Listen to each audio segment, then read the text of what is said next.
Easy physics বই থেকে এই পর্বে আমরা ১৩ অধ্যায়ে যে বেসিক কনসেপ্টটা আছে, সেই বেসিক কনসেপ্টের জন্য অধ্যায়ের একটা ম্যাপ আমরা একটু দেখে নিই। এইখানে আমাদের যে প্রবাহ চিত্র আছে, অধ্যায়টা হচ্ছে তেজস্ক্রিয়তা ও ইলেকট্রনিক্স। এখানে আমরা টোটালি সমস্ত কিছুকে মোটা দাগে ৩ টা ভাগে ভাগ করতে পারি। একটা হচ্ছে তেজস্ক্রিয়তা, একটা হচ্ছে ইলেকট্রনিক্সের ক্রমবিকাশ, আরেকটা হচ্ছে অ্যানালগ ও ডিজিটাল ইলেকট্রনিক্স। এই মোটামুটি আমরা ৩ টা ভাগে ভাগ করতে পারি। এই ৩ টা টপিকস ধরেই আমরা মূলত হচ্ছে পুরো চ্যাপ্টারের দিকে আগাইতে পারি। এখন তেজস্ক্রিয়তার মধ্যে কি আছে? তেজস্ক্রিয় রশ্মি সম্পর্কে ধারণা দেওয়া হয়, যেখানে আলফা রশ্মি, বিটা রশ্মি এবং গামা রশ্মি সম্পর্কে ধারণা দেওয়া হয়। তারপর হচ্ছে অর্ধায়ু, তেজস্ক্রিয় রশ্মির তেজস্ক্রিয় পদার্থের অর্ধায়ু সম্পর্কে হচ্ছে আমাদের ধারণা দেওয়া হয়।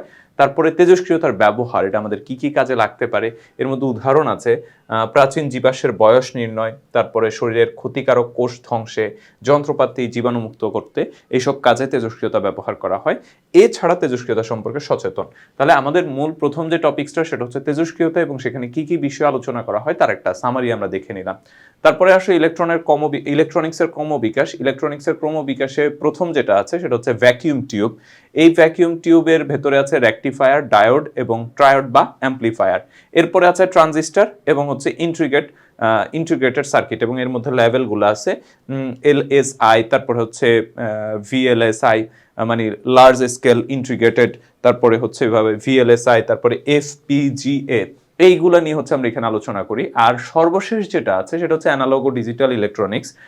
এখানে অ্যানালগ সিগন্যালগুলা, তার বৈশিষ্ট্যগুলো আমাদের এখানে আলোচনা করা হয়, ডিজিটাল সিগন্যাল তার বৈশিষ্ট্যগুলো আলোচনা করা হয়, এবং সর্বশেষ যে ইম্পর্টেন্ট জিনিসটা যেটার উপর ভিত্তি করে আমাদের এই মডার্ন ইলেকট্রিসিটি দাঁড়িয়ে আছে বা ইলেকট্রনিক জগৎ দাঁড়িয়ে আছে, সেটা হচ্ছে সেমিকন্ডাক্টর। এর দুইটা টাইপ, একটা হচ্ছে পি টাইপ অর্ধপরিবাহী আর একটা হচ্ছে এন টাইপ অর্ধপরিবাহী।